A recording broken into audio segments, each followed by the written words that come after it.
காக்கி சட்டைக்கும் காவல்துறைக்கும் தனி மரியாதை பெற்றுக் கொடுத்தவர்தான் விஜயகாந்த். காவல்துறை அதிகாரியா அவர் நடித்த படங்கள் மாஸ் ஹிட்டாகவும் அடித்தது. அதனை மனதில் வைத்துதான் இன்றைக்கு விஜயகாந்தின் உடல் காவல் நிலையம் வழியாக சென்று செல்லப்பட்ட போது காவல்துறையினர் துப்பாக்கியை உயர்த்தி பிடித்து மரியாதை செலுத்தினார்கள். தமிழ் திரையுலகிலேயே அதிக அளவில் காவல்துறை அதிகாரி வேடத்தில் நடித்த ஒரே நடிகர் விஜயகாந்த் தான் என்றும் கூறப்படுகிறது.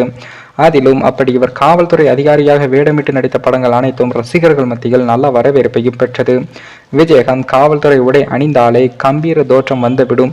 உழவன் மகனாக, கூலிக்காரனாக, கிராமத்து இளைஞனாக, முரட்டு இளைஞராக விஜயகாந்த் நடித்தாலும் அந்த காவல்துறை வேடம் கச்சிதமாக பொருந்தும்.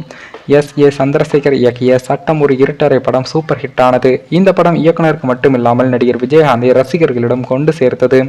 சட்டம் ஒரு இருட்டறை படத்திற்கு பிறகு விஜயகாந்தின் திரைப்பயணம் மின்னல் வேகத்தில் பயணிக்க தொடங்கியது. 11 ஆண்டுகளில் 92 படங்களில் விஜயகாந்த் நடித்தார். விஜயகாந்தின் திரைப்பயணத்தை 1990க்கு முன் 90க்கு பின்பு என 2 வகையாக பிரிக்கலாம். அதில் 90க்கு பின் வெளியான திரைப்படங்கள் மூலம் ஆக்சன் அதிரடி நாயகனாக நடித்து உச்சம் பெற்றார். அதில் R.K. செல்வமணி இயக்கிய புலன் விசாரணை திரைப்படம் மிக முக்கியமானது. இந்த திரைப்படம் ரசிகர்கள் மத்தியில் பெரும் வரவேற்பையும் பெற்றது. புலன் விசாரணை போல R.K. செல்வமணி இயக்கத்தில் விஜயகாந்த் நடித்த அவரின் 100வது படமான கேப்டன் பிரபாகரன் தமிழகத்தில் பட்டி தொட்டி எங்கும் கொண்டாடப்பட்டது.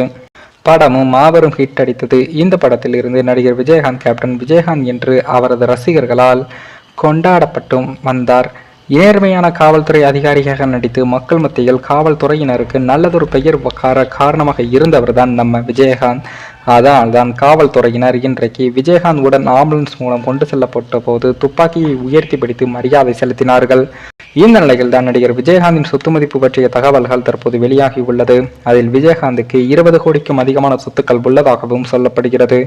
இது தமிழ்நாட்டில் மட்டுமே உள்ள சொத்துக்கள் என்றும் மற்றபடி வெளிநாடுகளில் பல கோடி மதிப்புள்ள சொத்துக்கள் உள்ளது என்ற தகவலும் வெளியாகி உள்ளது.